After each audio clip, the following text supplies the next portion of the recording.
நமது ஆசிரம வித்தியார்த்திகள், அதாவது நம்ம நிலையத்தில் தீட்சை பெற்ற வித்தியார்த்திகளின் ஜீவ சமாதி வைப்பதற்கான இடம் தேடும் பணி தொடர்ந்து நடைபெற்று வருகின்றது. முடிந்தவுடன் வித்தியார்த்திகளுக்கு தெரிவிக்கப்படும். நம்ம எதிர்பார்க்குற மாதிரி இன்னும் இடம் அமைஞ்சிச்சுன்னா நம்ம வித்தியார்த்திகளுக்கு தான் ஜீவ சமாதி வைக்கிறதுக்கான இடம் கண்டிப்பாக நம்ம நிலையத்தின் சார்பாக வாங்கலாம். எல்லாமே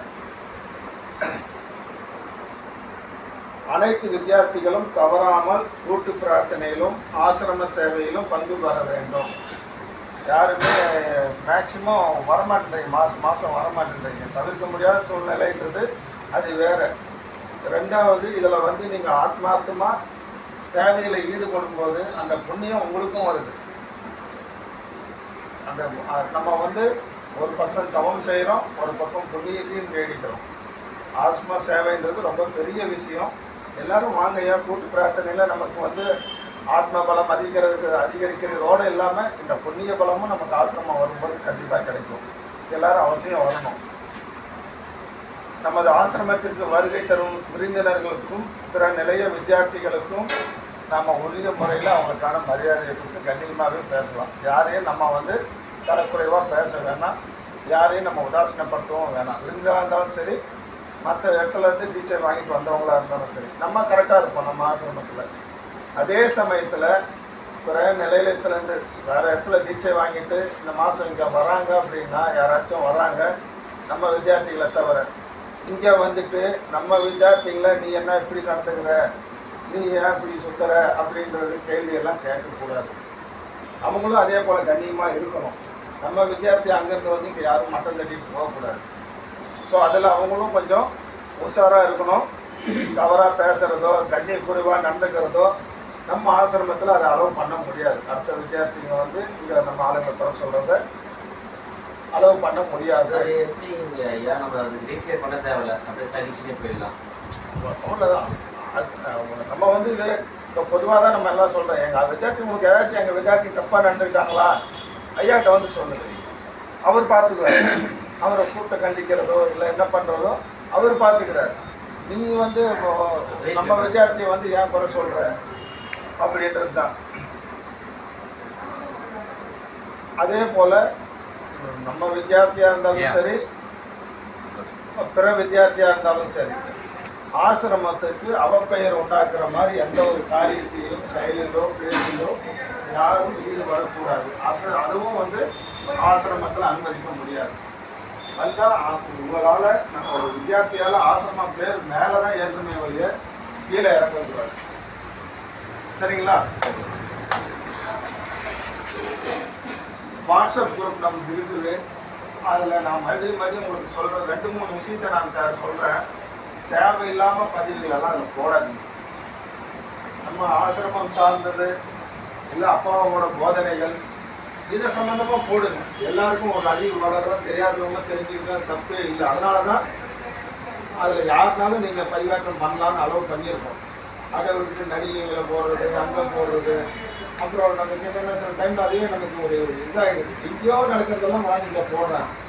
அப்போ தேவையில்லாமல் உங்களுக்கு ஒரு அந்த இடத்துல இருக்கேன். இதெல்லாம் எவனா டிலீட் பண்ணிட்டு இருக்கிறவன் சும்மா தேவையில்லாதான் போடுறாங்க. செல்லில் எல்லாமே லோட் ஆகிட்டு தேவையில்லாமல் சொல்கிறாங்க. அந்த மாதிரி தேவையில்லாத விஷயத்தை போடாதுங்க. அப்போ அவரை போதனைகள் போடுங்க. உங்களை ரொம்ப வரவேற்கிறோம். 4 பேருக்கு தெரியாத விஷயத்தை நீங்கள் எஜுகேட் பண்ணுறீங்க. அந்த மாதிரி விஷயங்கள் பதிவிடுங்க. அதே போல் வித்தியார்த்திங்க வராங்க, நைட் தங்குறாங்க, ஒரு நாள் தங்குறாங்க, இல்லை 2 நாள் தங்குறாங்க.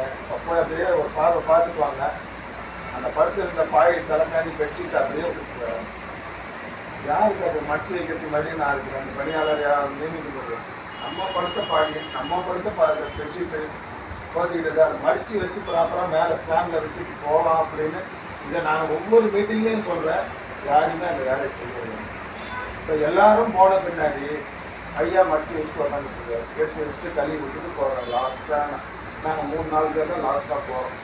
எல்லாம் ஆசிரமம் பூரா கழுவி வச்சு நீங்கள் உங்களை கடைசி வரைக்கும் இருந்து கழுவி வச்சுட்டு போங்கன்னு சொல்லலை. உங்களுக்கான பாய் தலைக்காலையும் மடித்து வச்சுட்டு போங்கன்னு சொல்கிறேன். அதை கரெக்டாக செஞ்சுட்டு போங்க. அது நீங்கள் ஒரு நோட்டீஸ் போர்டு மாதிரி ஒரு பேப்பரில் பிரிண்ட் அவுட் எடுத்து தான் வைக்கணும். ஏன்னா நீங்க சொல்றீங்க இப்போ இருக்கிறது 7 பேர் வரவங்களுக்கு புது ஆதார் எல்லாம் வீடியோ வந்துடும். எல்லாம் குரூப்பில் இருக்கிறாங்க. வாட்ஸ்அப்பில் போட்டோ எல்லாருக்கும் இருந்தாலும் பேப்பர் ஒயிட் பேப்பர் வச்சிடலாம். ஏன்னா அடுத்த மாதம் ஒட்டிடலாம்.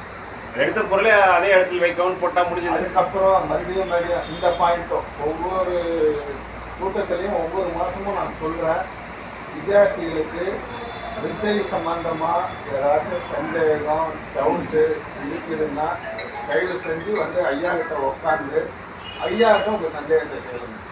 ஃபோன் மூலியமாவோ இல்லை வந்து ஃபோனில் முடிஞ்ச வரைக்கும் அவாய்ட் பண்ணிக்கணும். சில விஷயங்கள் ஃபோனில் சொல்லக்கூடாது.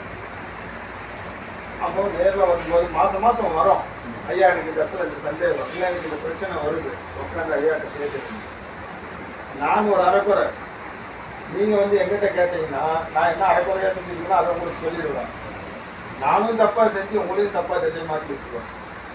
அப்போ நமக்கு அந்த நம்ம குருன்னு சொல்வதில்லை, ஆனால் குரு ஸ்தானத்தில் நமக்கு ஒருத்தர் இருக்கார், நமக்கு ஒரு சிகிச்சை கொடுத்தாரு, வழி நடத்திட்டு இருக்காரு, அவர்கிட்டயே உட்காந்து நேராக கேட்டுக்கலாம். எல்லாருக்கிட்டையும் ஒப்பீனியன் உங்களுடைய சந்தேகத்தை கேட்காதீங்க, சரியா? இதை நான் ஒவ்வொரு மீட்டிங்லையும் சொல்லிகிட்டே இருக்கிறேன். அதே போல் உங்களுக்கு நிறைய இன்னொரு விஷயத்த சொல்கிறேன். ஆசிரமத்தில் உங்களுக்கு ஏதாச்சும் முறைகளோ குற்றம் குறைகள் இருந்தால் இல்லை சில செயல்பாடுகள் பிடிக்கல அப்படின்னா உங்களுக்குள்ளே உட்காந்து பேசி விவாதத்தை வளர்க்க வேண்டாம். நேராக ஐயாட்ட வந்து ஐயா எனக்கு குறை இருக்குது ஆசிரமத்தில், இல்லை இந்த செயல்பாடு எனக்கு பிடிக்கல, இதுக்கு கொஞ்சம் இப்படி பண்ணலாம் அப்படின்னு அவர்கிட்ட பேசு. ஏன்னா செயல்படுத்த வேண்டியவர் அவரு. நம்ம 4 பேர் பேசிக்கிறதுனால அதில் எந்த மாற்றமும் வரப்போறதில்லை. அதை வந்து ஐயாட்ட நேராக பேசிக்கிறேன். அதுக்கு அடுத்தபடியாக இது வந்து இவரோட பணம் வந்து இந்த மே மாத கணக்கில் தான் வரும். நான் ஏப்ரல் மாத வரவு செலவு கணக்கு தான் படித்தேன்.